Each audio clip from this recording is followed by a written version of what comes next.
Hey, hashtag moms, this is Drea, your little big sister, and I am sharing today 5 tips for moms who live abroad.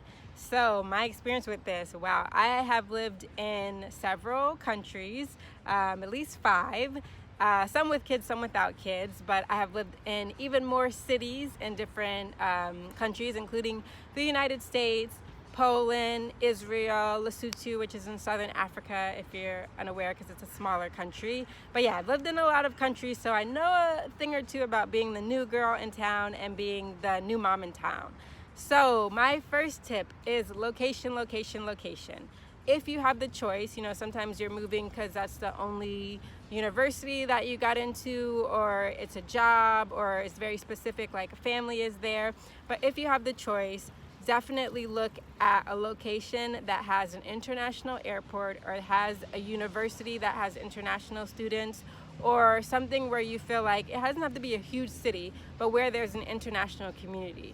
My second tip is gonna be, might age me a bit for you younger moms, but definitely Facebook groups. I still think Facebook groups are absolutely the best way to find out about a new place and to get tips. So usually you can put in the city and put in mom group or parent group, or families, international families, expat families, English speaking families, and find a group where you can ask questions. Usually they're private, so when you write in the questionnaire, you can just say, I'm thinking about moving here, or I'm planning to move here, and I've never had any problem with joining the group before I go. But yeah, search through and see what questions have been answered, and then introduce yourself and ask the questions that you want to ask that are realistic to your situation. My third tip is gonna be to, if you're in a country that speaks a different language, join a language course. When I first went to Poland, a lot of people would tell me, oh, you can just learn from your husband because he speaks, and being around people and just listening to family.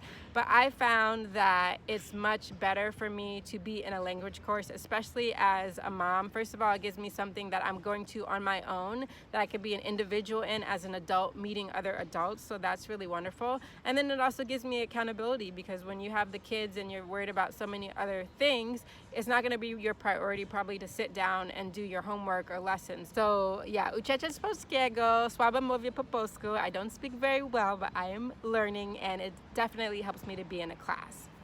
So the fourth thing is the tip that you don't want to hear, but that you really need to hear, which is to have realistic expectations.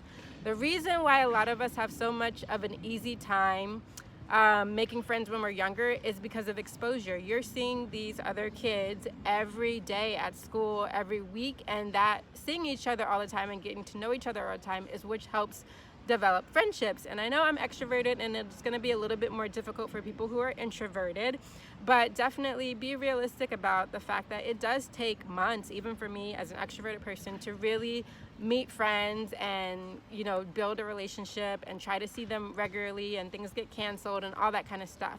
The fifth and the final tip is to become a regular somewhere. There is an old show called Cheers where it says you want to go where everybody knows your name, right? Being a regular somewhere can take some of the pressure off if you're not comfortable going up to talk to people at first, because people will see you like every week there, and then naturally, you might have a conversation. It's just going to make it a lot easier. And when I say be a regular somewhere, I would say preferably some kind of hobby that you enjoy, again, so you have something that you're doing outside of your kids, art or dance or exercise class or something like that. If not, then maybe a playground or a cafe. Just go somewhere where you can go maybe every week or at a regular time, where you're going to start to see the same people, and it's going to be a window for you to start having deeper conversations and feeling less lonely, because it can be a very, very lonely experience to be with young children especially, but anyway, to be with children in a culture in a country that is different from your own.